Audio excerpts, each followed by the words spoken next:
Welcome to Extract Talks with Dr. John and myself, Randall Thompson. We are here today to talk all about terpenes. Well, terpenes, terpenoids, more isoprenes, terps, or if you're weird, terpene you just call, extraction, or terpenes. And someone just told me, actually, terpenes? It was Jared. Do you put terpenes in your martinis? Cannabis-derived terpenes, right? Exactly. Okay. Welcome. Appreciate you being here. Make sure that when you're here, you enable your pop-ups so that you can see the chat bot, and our whole team will be there ready to work with you.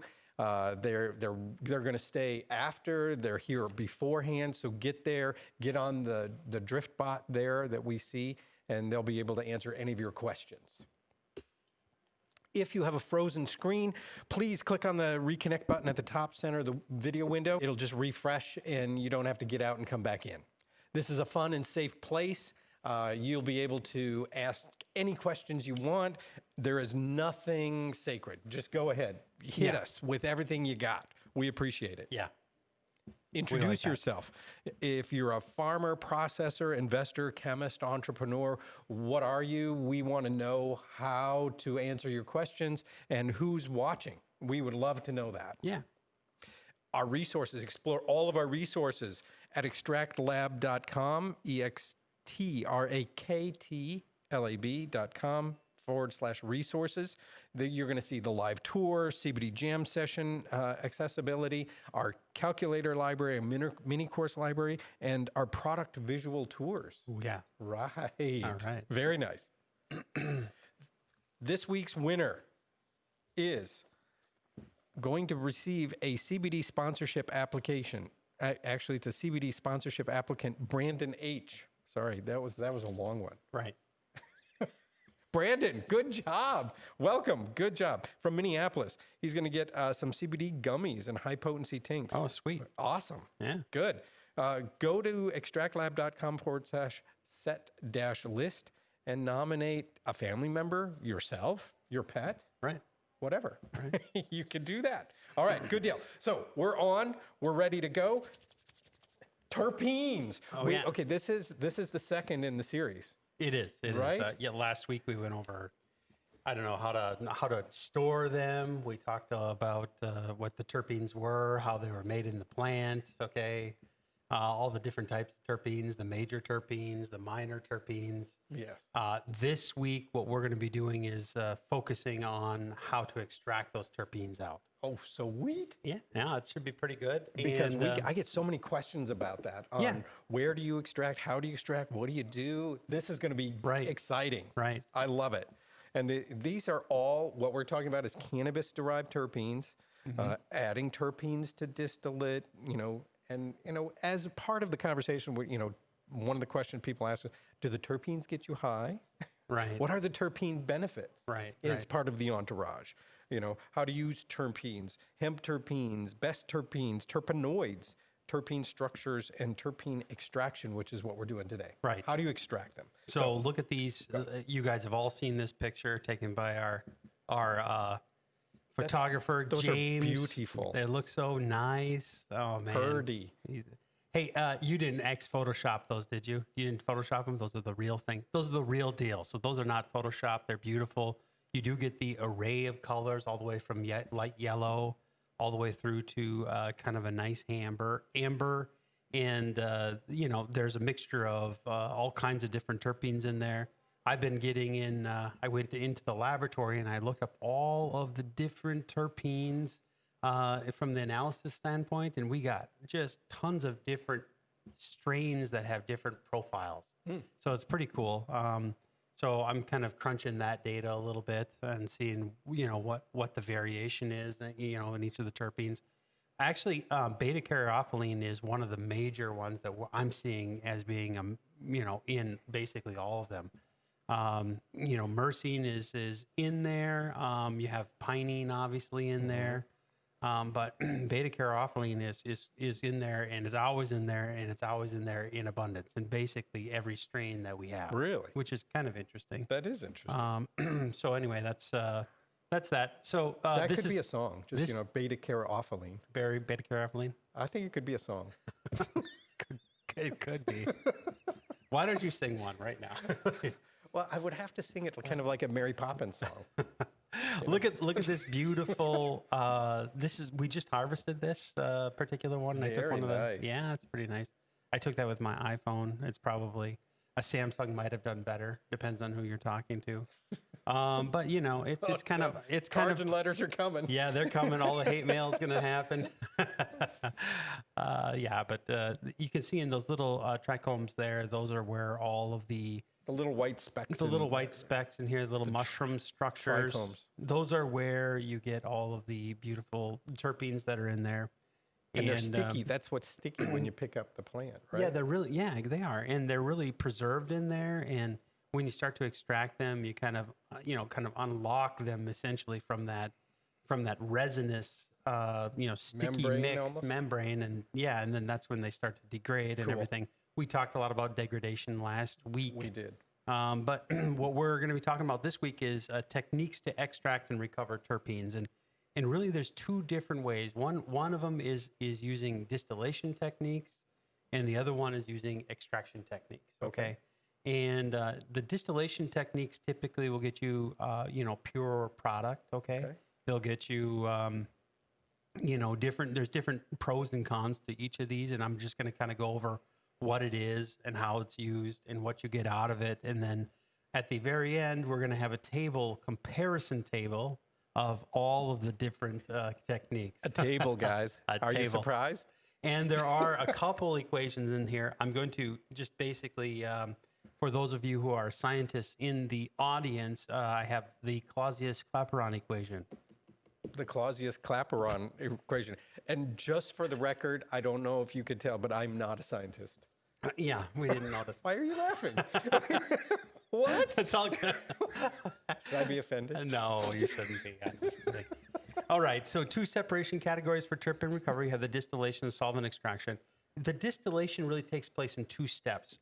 You have the evaporation and the condensation. And we have plenty of previous podcasts that we've done on distillation. Yes. And we've talked extensively about all the pros and cons of the different types of ways to evaporate. We've talked about solvent evaporations. We've talked about evaporations of, cannabinoids in the white film context. So we've talked a lot about that. There's a lot of different types of evaporators. There's, and so I think that you can go back and check on those resources. But once you evaporate, then you have to condensate, obviously, and you have to have some way to get the molecules out of the gas phase. You're taking it from a liquid phase to a gas phase, and then you're exposing it to a cold surface. It sees the cold surface and says, "Oh, I got to recondense," and then it goes back into a liquid. Ooh. So it's kind of like, "Oh my gosh, I'm in the gas. I'm hyperactive." And of course things move very quickly when you're in the gas state, of course. So, True. You got to run. You got to run. Okay. So then there's also the solvent extraction. I picked up what you're putting down, but I wasn't acknowledging it. Okay. I could tell. And then, solvent extraction, solubilizing and precipitating. Okay.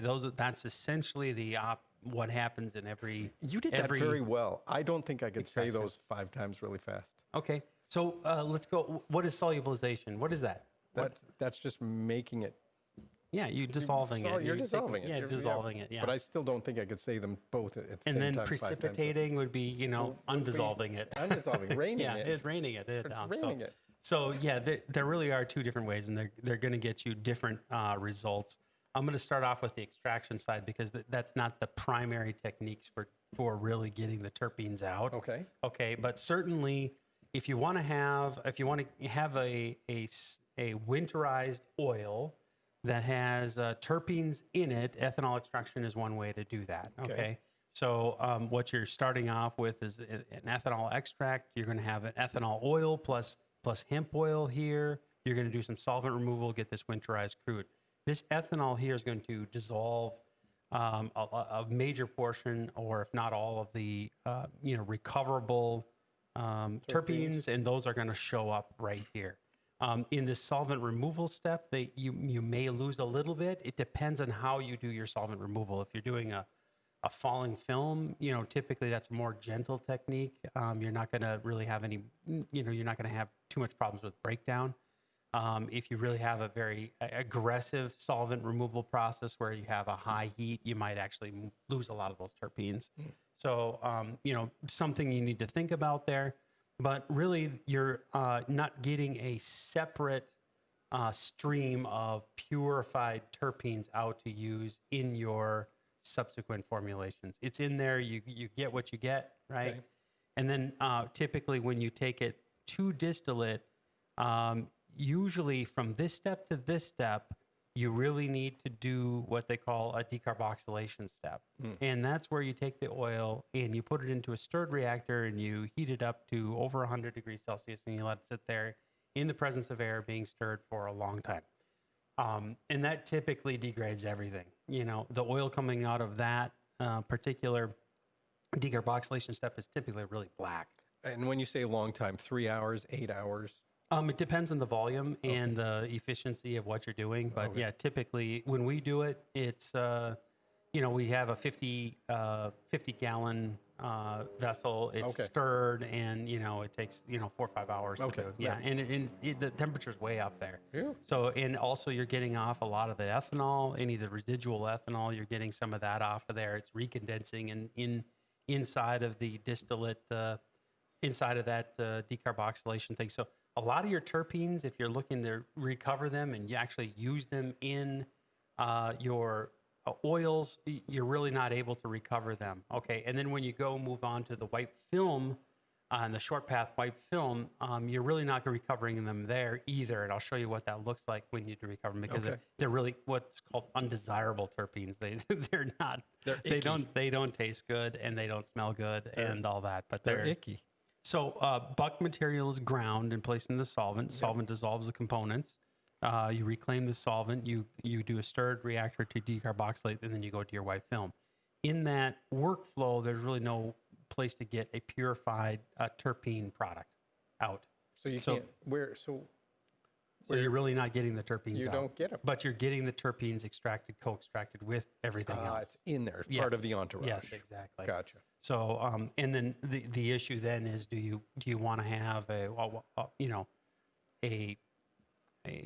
winterized oil with the terpenes that are in there and, they're all cooked up with the decarboxylation and then the white film. And so it's you're really not getting like fresh terpenes out. So that's why a lot of people use, commercial or non-food grade or even food grade terpenes that are synthetic or not synthetic. That's why they use them, so they can put them in afterward. Gotcha. They'll buy them. They're not cannabis based.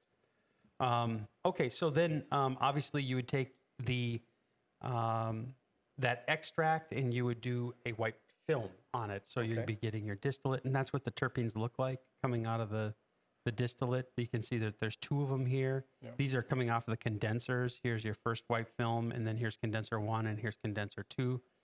You can see your vessels down there, and you can see how nice that looks. It looks very beautiful. It does. But it does not. It is not a desirable, set of terpenes because for it's you. Post all of that, and and they're broken down, and we have a lot of analyses done, and like GC analysis, which means we've analyzed what the components are within those terpenes. And I think that it's important to note there that a lot of the desirable terpenes from the standpoint of aroma, and they're in there at a very, very, very low level. So, if not at all. In fact, we have yet to see, that myrcene has that nice fresh smell. You don't really see that in there at all. Yeah, you don't see any of the linoleuls in there or limonines or any of the floral notes that you normally would see. You see more of the, more solvent smell. That's what you would get that. So they're pretty harsh. It's not that they can't be used. In fact, you can do fractional distillation to clean those up, and there are ways to do that. But you're obviously not going to be able to add any of those floral notes if they're not in there in the first place, right? You bet. So you got white film distillation. You got ethanol extraction. You got white film distillation. There really is no option or no place to really get those terpenes out. a lot of people like to use their CO2 equipment now to get out the terpenes. Okay. And so what they do is they don't put a decarboxylated terpene or decarboxylated biomass into their system. They just, they just use regular stuff. They don't decarboxylate it, and they start to, extract it. And what they get out is what's called a sauce. It's called a terpene sauce. Okay? Terpene sauce. The terpene sauce is, it's got a little bit of waxes in there. It's got terpenes in there, maybe 10%, 5 to 10% terpenes in there. And then it also has cannabinoids in there. So also it's not really giving you, a pure, hemp-based or cannabis-based stream of terpenes that you can then use for subsequent formulations and for flavoring and aroma. But a lot of people like it. A lot of people swear by it. They think it smokes the best, right? So a lot of people use that. And typically what you do is you would run your material at, say, room temperature or lower than room temperature, slightly cool it maybe down to 5 degrees Celsius, for example. And then you would typically have an extraction pressure that's anywhere from 1,500 to 2,000 PSI. And then you have some cold condensation in these collectors here. And so these would be kept at a cooler,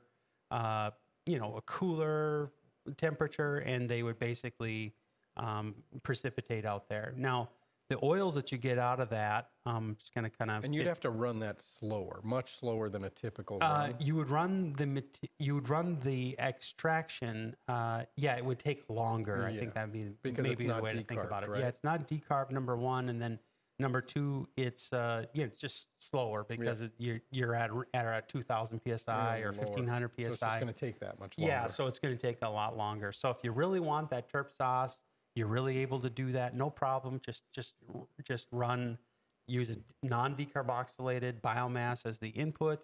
Go ahead and run your materials at 1,500 to 2,000 psi, and you get that nice terp sauce out. Gotcha. And it's light in color.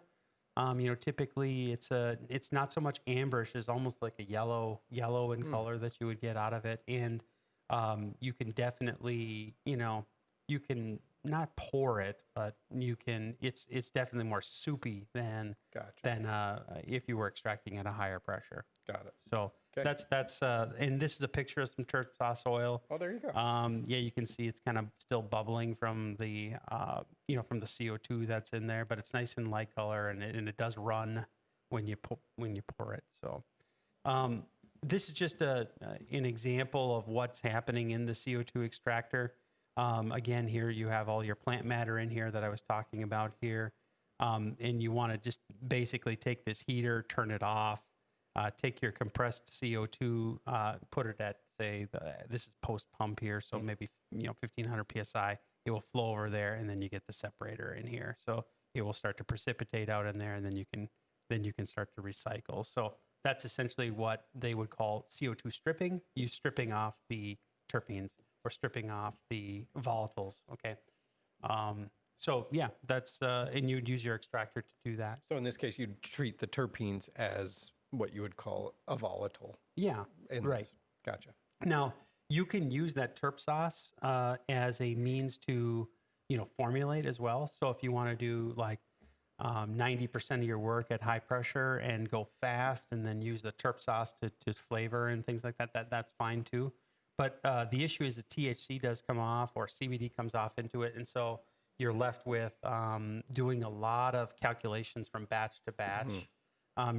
It's not a clean formulation. It's like not I take, consistent. Yeah, I don't take pure component A and pure component B and pure component C, put them all together, and then I have my formulation. It's more like, okay, calculate the amount of concentration of THC and CBD in A and the amount of THC and CBD in B, and try to go to a target. And it's complicated, and sometimes it can't even be done. So you got to dial it all in. You got to dial it all in. It produces a less consistent product for your formulation. Yeah. So is there a way to get it more consistent in a different process? With a post process, maybe it's really difficult to separate out those THC and CBD from the terpenes. It's pretty difficult to do that. So there's some terp sauce oil. So anyway, I'm going to go now into the distillation side of this. So we covered the extraction side. We're going to the distillation side. So distillation really takes advantage of differences in boiling points from compound to compound, right? Mm-hmm. So here I have acetone or methanol and ethanol down here. That's a high vapor pressure. And counterintuitively, these have a higher boiling point over here, like THCV or CBDA or linalool, and those have lower vapor pressures, okay? So high vapor pressures, low boiling point, lower vapor pressure, high boiling point. So they're just opposite, okay? So when a lot of people say, oh, I got a high vapor pressure fluid here, that means it boils at a low temperature. Oh. Yeah. Okay. And if you have, and just the opposite, like, okay, so like with CO2, what would you think that would be? Would that be low or high? It'd be very high, very high vapor pressure. Butane, extremely high vapor pressure.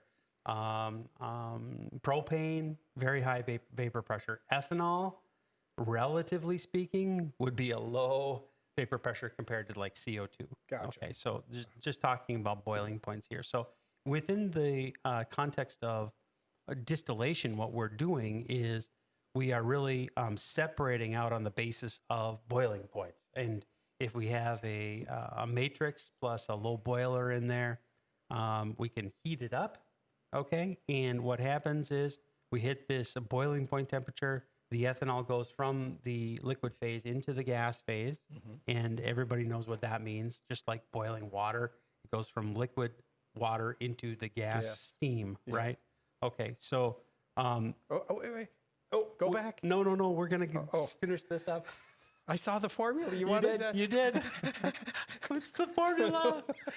Okay, so a lot of people who are actually involved in distillations, they're always kind of like wondering, okay, well, they know that they can lower the pressure, and by lowering the pressure, you can also lower the boiling point, okay? Sure. Okay? Sure. And by lowering and then you can go at a lower temperature, so it's not as high a temperature. So, for example, if I wanted to distill off linalool you see the boiling point is at 200 degrees Celsius, right? Yeah. What I could do is I could distill that off by lowering the pressure.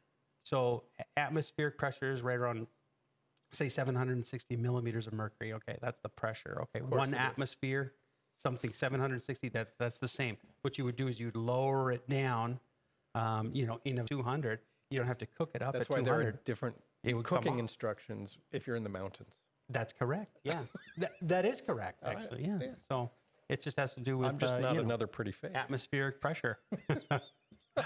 All right. Why are you laughing? A lot of people want to know, okay, well, how do I gauge what the boiling point change is if I use vacuum? If I have knowledge of what my vacuum is, how do I actually get to the point where I understand, what that boiling point is? Yeah. I know that a lot of you short pathers, I know that a lot of you, people who are in the industry who are actually practitioners, you're going to be asking this question. Now, that's a complicated question because usually there's a mixture of gases in the headspace over the liquid, meaning, if there's one component, that one component will come up and evaporate, and then you have the other components, and there's another components. So those will kind of change it. But what I'm going to do is I'm going to give you a rule of thumb here so that you can really understand and calculate your boiling points at different pressures. So this is what's called the Clapeyron equation. That's what I saw. Yes. Science. Let's go. Science. Okay. So I'm going to take you through this. Actually, it's pretty easy, and I actually contemplated in the back of my mind of actually putting a calculator because you can go to the NIST, which is a database online. Just type in NIST vapor pressures, and you can go and look up the terpenes that are in, you can type in the terpene you want and get the enthalpy of vaporization. That's right here. Bam. That's a thermodynamic parameter that's specific for the vaporization of any compound. Okay. So if I were to vaporize Randy, with my ray gun, Yeah. Yes, you'd have an enthalpy of vaporization. We'd have to calculate it, but I'm not sure exactly what it would be. But think about that. There was a okay? headline today, There actually, was. that the Air Force is now putting death rays on. Death rays. Oh, yeah. It did, yes, death Are rays. they really? And it's actually on Popular Mechanics. Wow. That was the headline. Death rays. Oh, I heard that. Are you talking about like laser weapons? Or I don't know. It okay. said death rays. I'm not entirely sure, but it did. And there is no better publication than Popular This is Mechanics. reminding me of like Marvin Martian. What does he say? Illudium Q45 or That's something right. like that. Yes. Remember when Bugs Bunny comes up and takes it away from him? Remember? He saves Earth. Yes, of course. Bugs, man, he's awesome. Okay, Yes. so this is look here. I'm going to show you how to use this equation. It's gonna be really awesome. But suffice it to say that the boiling point of a given substance is the temperature at which the vapor pressure of the liquid substance is equal to the surrounding atmospheric pressure. So what you're really calculating is the vapor pressure when it's equal to the pressure of the surrounding atmosphere. That's when it starts to boil. That makes sense, right? Yeah, Okay, so absolutely. does it make sense? Yeah, because that's why If you potatoes cook faster in a pressure cooker. there you go. That's it. I maybe I shouldn't have agreed with that. Okay, forget that. Okay. Never mind.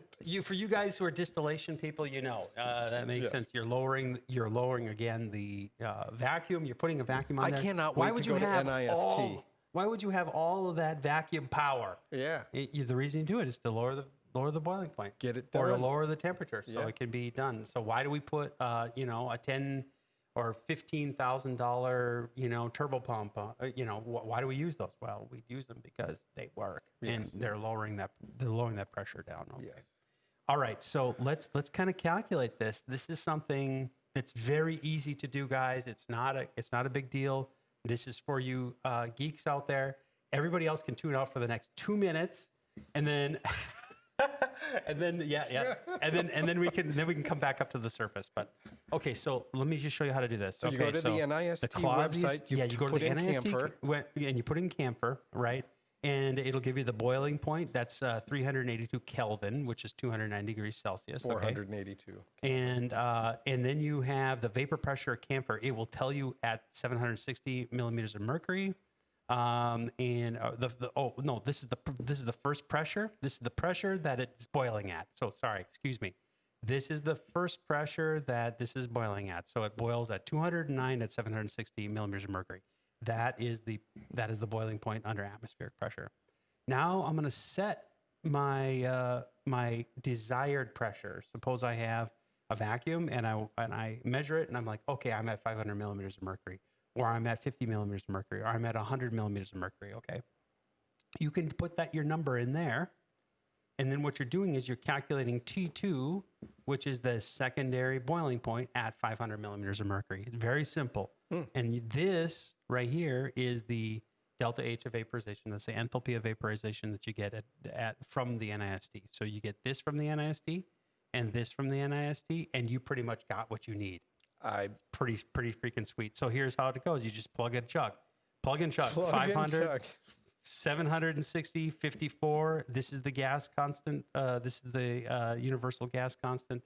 And then here are your here's your T1, and then you solve for T2, and bam, it gets you out 207. So see what we've done is by lowering this by a couple hundred millimeters of mercury, we've lowered the boiling point at basically a couple degrees. 1.5 Yeah, something like that. degrees. Yeah. That's awesome. Yeah. So That's kind of fun. yeah. So that will give you an idea. It's a rule of thumb. It's not complete, but I mean, I have had a lot of technical type of people ask me how to do that. So, okay, now Thank you for let's that. go into the steam distillation. That's the first distillation technique. Okay. And I actually lifted this illustration from one of the Google images. It was on Wiki, and this is where what they're doing here is they are boiling water here. All the boiled steam comes up into here, okay? And then this is where you have your biomass right here.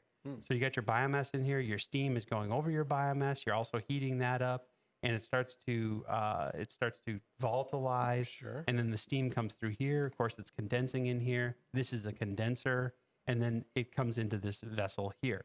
This vessel here will have water will come off of there, of course. Water will be moving through here along with your terpenes and then move in here. And what will happen is you'll get a big bunch of water coming out here. Yeah. And you'll get a little tiny bit, a sheen of terpenes coming off the top. Oh. And so then you can basically remove the water and you got your terpenes on the top. So you just kind of wait until you get to the sheen? Yep. Wait till you get to the sheen and stop. And you can use a separatory funnel, guys, for that. That's one of the typical Will there things. always be just a little bit of water in that terpene then? Yeah, there'll be more water than there is terpene. And the Okay. terpenes will always float because they're less dense. Gotcha. And so they're going to float to the top. Now, a lot of people are asking, okay, well, what about those sols, those hydrosols that are in there? How do you break that? Like, some of the terpenes will associate with the water, and you want to get that out. And sometimes the water itself has a very nice floral. Yeah. Okay, so a couple ways to do that, guys. You can use the water. Basically, you can use that water for things, because it has nice natural terpenes in it. Okay. And we found that the water that you get out, it does have some nice terpenes in there. I asked the laboratory for a review of what the terpenes that are in there because I wasn't sure. I had never measured it, and but I'll know next week, I guess. So that's what that is, and then you have the terpenes that are on the top, and you can use those for things. But that water, you can break it. There's a couple ways you can break it. You can try to salt it out. Okay. You can try to use solid phase extraction is another technique that you can use. That's where you basically take advantage that water doesn't like, hydrophobic solid phases. So you just pour it over the solid phases. All the terpenes stick to it, and then the water goes through, and then you can take that stuff off in ethanol and then remove the ethanol. Oh. So that's Okay. that's one way to do it. So anyway, couple different things on your steam distillation. You can see that there are several. Once you have this water and once you have the pure oils coming out of there, it will give you pure oils. That's the good thing, right? Yep. And then the second thing is, once you have that water, you can do some stuff with it. A lot of times, like what we do is we freeze it. Oh. So we'll freeze the water and throw the water away, or if it's really floral, we'll save it and use it for something else. But you can freeze it, and then you can just pour off the terpenes off the top, and So then the just throw it away. terpenes are. I'll show an you some oil. pictures of Oh, that I'd love later that. on. Yeah, That would be cool. And then, so the main things here is static. Of course, this isn't like a flow through type of thing. You're doing this batch wise, right? Yep. You fill this vessel up. Yep. And this vessel can be quite big. Yep. And there are different varieties of these, by the way, but they all operate off the same principle. Sure. And then, the other thing is you're kind of limited on the upper temperature. Okay, so if you go back here to the 'cause cannabinoids, You don't can want to burn see- those off. Yeah. Well, here, look at here. If you're right at 100, and that's the max that you're going to go, you're not really talking about a whole lot of available terpenes that you're going to be getting in that, right? Right. The wonderful thing about water, though, is when it heats up into steam, the surface tension goes way down because it's at a high temperature, and it does solubilize some of those hydrophobic. So actually, it's a solution. It's actually dissolving and then moving, transporting, and condensing out, rather than distilling off. Okay. So that's essentially what's happening. Preservations of terpenes is a key benefit because you can get them off into a separate separate stream. Plus, it's a lower temperature technique, so they're preserved. The key issue is mass transfer and efficiency. Like for example, this is not stirred in there, right? Okay. So it's not really efficient at getting Right. all the stuff out. It would be better to be Right. stirred. Sometimes people have these in large columns, and they'll put the stuff into a large column, and then the column will and the steam will be in the bottom of the column. The steam goes up through. That's another possible way to do this, and that works good as well.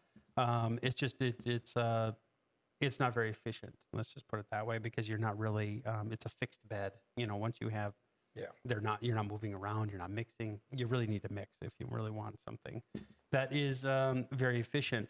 So from the standpoint of hydrophobicity and the hydrophilicity, You know, when you're talking You about are awesome. Those water. are great words. And well, okay, water is very hydrophilic, right? Water is hydrophilic. Okay, yes, right? it is. Okay, so ethanol is hydrophilic. Yes. Okay, let me think of something. You guys know pentane and hexane and heptane. That's not hydrophilic. Oh, But in fact, they'll separate out, right? okay. So that has to do with this log P right here. Okay, so like cannabinoids are typically, you know, like 5. They're over 5, so they're very hydrophobic. That's Okay. why they like the oil phase a lot, and they don't like the water phase. Make sense? Yes. And then, and so yeah, so you can see some of these. There's a wide variety of hydrophilicity and hydrophobicity. The reason I'm bringing this up is in context of the steam distillation, and you know, you're going to want to, you know, some of these terpenes are going to be more soluble in the steam than others, right? Okay, yeah. Just because of this hydrophobicity, hydrophilicity. So, so you can use the log P values.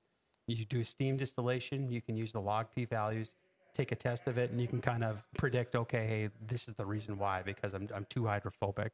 That makes sense. And you've got So these I'm not listed.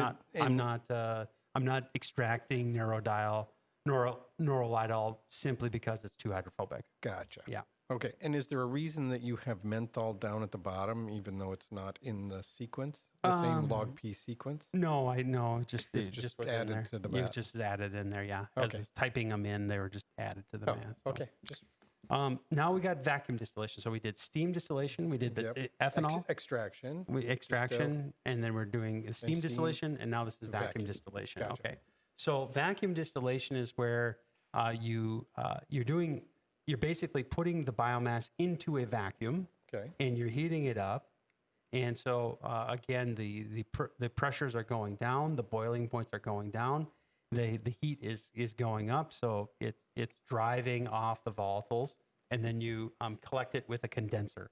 So again, it's great. It's evaporation plus condensation. So vacuum distillation is one way to get out terpenes.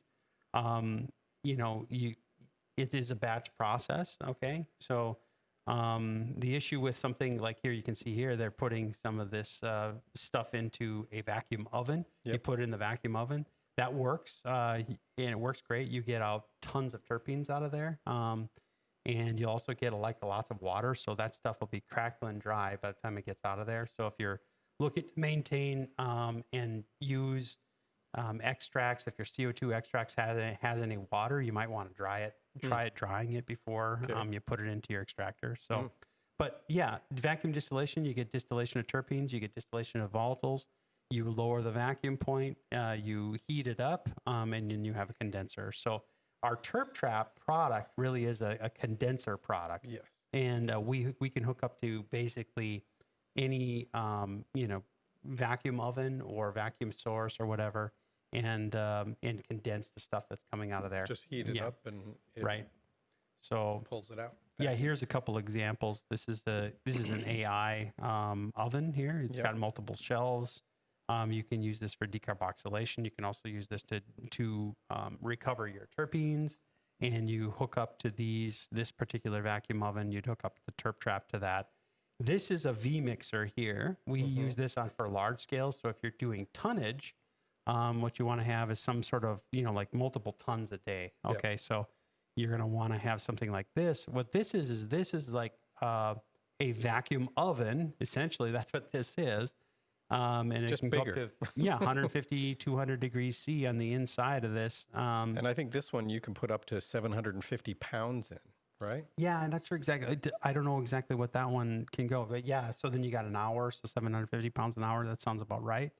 And basically, the terpenes that are coming out of this particular larger unit, they're just coming out. There's buckets and buckets and buckets. Some of them are there's. Like most of the buckets that come out are water, and then there's terpenes that come out. I'll show you what that looks like. But one of these vacuum ovens, it doesn't matter which one we have, what's called Terp Trap. Yep. And we have different styles of vacuums. This is a Welch pump up here, but you know, some people like to use like rotary vane pumps. We like to use rotary vane pumps also. These are piston pumps right here. So when you configure your Terp Trap, you need to configure the vacuum. And then here is a condenser. So the basically the stuff comes in here. The terpenes from the comes in vacuum here oven, from the yep. vacuum oven. It comes in here, and then it starts to condense here. Okay, and when it starts to condense here, because this is really cold, and then it rolls down into this terp base, and then this thing fills up, and there's air that's forced into here, and so you just turn that lever, turn it on, and it fills up your bucket. Huh. So that's all it is. And then this is a chiller that's attached to it. So to make the condensate. Yeah, the chiller can be, can be your central chiller. Yeah. It can be a 1 horsepower chiller here. Obviously, the better the chiller you have, the better recovery of terpenes you have. Okay. So that's basically what that is. So that's the terp trap. And here's what you get out of it. So this is the water that I was talking about. You can see that's frozen, right? Yeah. Yeah. So what we do is we take that water, we take the buckets out of the terp trap, and like I went into the freezer and there was about 50 buckets in there. It's a ridiculous amount of terpenes. And then you, of course, then you would, save them. And you look at how the difference is in color. It's crazy. So what we do is you can do an analysis on these things, these particular pure terpenes that come straight from the plant. You can do the analysis on them, and then what's great about that is you can then post-process them. You can filter them. You can filter them through carbon, okay, and get a different like floral note and all that stuff. Yeah, they're very, very good for both edibles and for smokables. So depending on how you post-process them. So process to recover terps, basically, again, is the vacuum distillation. You collect the condensate. This is not unlike steam distillation. You collect that condensate. You freeze it. You pour off the terpenes. You store those in the freezer, and then you post-process by filtering through carbon to get that nice light color. And then you do your test. And you might want to do your test before you process. When you store it in the freezer, does it actually freeze? No, the oils won't freeze. The oils won't freeze, and the water does. So it's pretty nice. But a lot of people like to keep the water because it has some of those floral notes. It just depends, guys, on the the strain that you're. Okay. If your bud doesn't have the proper terpenes, your oil's not going to have the proper terpenes either, right? So you want to have a nice aromatic bud, then you're going to get better terpenes out of it. So the one thing that I've seen out there in the market is you get solvent-free terpenes command a much higher price out on the market if you're buying those for your formulations and things. And it seems like this is the best way to achieve that. It's definitely solvent-free, yeah. So there's not and the water also. Like a lot of people, like I was talking about, you got the water is an issue with the steam. So and there's some side reactions there if it's super hot. Okay. So this is a cold process, right? It's coming off, it's condensing the water. There's water vapor there, okay, and you're never cooking it up in hot water, okay. That's so you're not hydrolysis reactions won't happen there in the presence of water. And you're really just taking out the moisture out of the biomass. Yeah. Or you may or may not be decarbing at that point. Right. But at least you're bringing out the moisture from and that's how you're capturing those terpenes. Yeah. That's awesome. A lot of the terpenes, I mean, a lot of people use synthetic terpenes, meaning they'll go to Exxon or they'll go to byproducts. We got a call yesterday from a guy who said, okay, hey, I have a 10 train tanker cars, and we want you to take the terpenes out of them.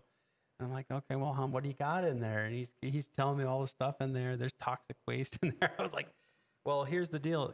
Okay, so we're going to recover 10%, and then what are you going to do with the rest of the stuff? That's going to be waste manifested. So and it's not like you're going to be able to pour that down the drain. You said that's your problem. No. I was like, okay, this is probably not economically viable at this point. No. So I mean, people do get, terpenes off, and they make them in, batches, and they clean them all up, and synthetic. But that's like witch's brew, in my view. So we don't want witch's brew. No.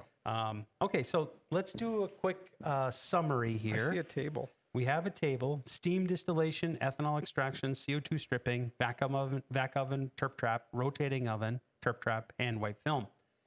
In the white film, I kind of talked a little bit about that when I talked about ethanol extraction. Again, one of the benefits is if you can have a way to get it stirred, because that's going to be the best way to get out the terpenes. So the rotating oven with the terp trap is a really great way to do that. Sure. That's just the best. Okay. It's most efficient. A solvent, typically you want to have a solventless, so you don't want the water in there. You don't want ethanol or denaturants or water also in that ethanol extraction. The CO2, what's nice about that, yes, it's a solvent, but it's going to come off because as soon as it hits the atmospheric pressure, it's going to boil off. We learned a lot about that this time, and then probably more than what you guys ever wanted to know. But here, vacuum oven, rotating oven, those don't use any solvents at all. So those are vacuum distillation techniques. Okay. And then the pressure, here's some general guidelines. Typically steam distillation is done under atmospheric or slightly elevated pressure. Ethanol is done under atmospheric pressure for sure. Your CO2 stripping, 1,500 to 2,000 PSI approximately. And then these are vacuum pressures here for your vacuum ovens. Approximately. Okay. So you're not even getting to atmospheric on that because. Well, no, you're trying to lower it. Because it's a vacuum. Yeah, and so it's probably of all the techniques, this is definitely the least. It has the least impact on the integrity of the terpenes. Yeah, and that's why they're beautiful. Yeah, they're and they smell great. They do smell great. And then the white film guys, look, nobody usually, people talk about it like they do a white film in two passes, a terp pass and a regular pass, right? In the case of a terp pass, you're talking about a little bit higher vacuum, say maybe a Tor. Okay. But then after you do like a regular pass, that's like one 1,000th of a Tor. So you're kind of looking at 10 But to the you're doing minus that at greater than 100 degrees C. Yeah, you're doing it at really high temperature. So it's not really a known terpene recovery. It's kind of like you get those terpenes out so it doesn't taste bad, and you can actually do the distillation of cannabinoids, which you're after anyway. Gotcha. So pros and cons, you got batches, you got lower boiling points. The ethanol and the CO2 kind of share, I think, their pros and cons. Terpenes are not recoverable as a separate pure stream. That's the case with CO2 stripping as well. And decarb of winterized oil destroys the terps. That's kind of for ethanol. And then recovery desirable full spectrum terpene blend plus waxes plus cannabinoids. So it's really difficult to use it in a formulation. Sure. But it does work, and people really like it because it's a very tasty blend. The vac oven and the rotating oven, they recover desirable full spectrum terps. It's pretty nice. So it's kind of the winner all around. And then the white film side of this basically recovers undesirable full spectrum terpene. So it does recover, but they're not really desirable. So that's what I had for this time. And next week, we'll really get into some of the rest of the stuff that we were going to talk about, which would be the beneficial properties of terpenes, the entourage effect, how to mix terpenes, and packaging recommendations. Very nice. We'll see how far we get. Well done. That was good job. That was good. Thank you for being here. This was a longer session today, but I learned a lot. Good. Thank you. Welcome. I love it. And again, coming back to finish this trio of terpenes, yes, entourage, how to mix them, etc. So that's going to be great. Thank you for being here. Appreciate it. The team will stay on. Ask your questions in the bot down in the lower right-hand corner. Just go ahead and type in your questions. The team will stay as long as you're asking questions. Right. We love your questions. That's why we're here. We want to help you succeed. We want to give you the information that we've learned through our, the knowledge base and experience, which is, you want us to have the arrows in our back so you don't have them. And we've got scars. Oh, we do. Yes. We have scars. So again, thank you for being here. Subscribe to our podcast. We are on Amazon Music, iTunes, Google, other platforms. You can go to extractlab.com/podcast. We have our whole library there. Subscribe to our YouTube channel, please. And our calculator library is on the resources. So if you go to extractlab.com/resources, you'll see all of our resources, including the calculator library. Join all of our conversations on your favorite social media, iTunes, LinkedIn, Facebook, Instagram, Twitter. Register for next week at extractlab.com/set-list. Sorry, boy. You need some water? I think so. And so next week is more about terpenes. And again, thank you. Welcome to Brandon H. for his sponsorship application. So well done. Congratulations. We look forward to seeing you next time. Thank you. Thank you for being here. See you here. later. Bye now. Are you stuck in your hemp or cannabis business? Are you not reaching your processing goals? Here at Extract Lab, we offer a free 20-minute CBD jam session. A CBD jam session is a conversation with an industry expert, not a sales call. A conversation where you can talk to us about whatever issues you are having right now and where you are stuck. We will help you uncover any issues you are currently having in your business, create a solution to fit your current scale, develop a future scale-up plan based on your needs, and help you make your processing goals a reality, all while getting your business plan back on track. Schedule your free 20-minute CBD jam session at 1-651-600-0036. Again, that number is 1-651-600-0036.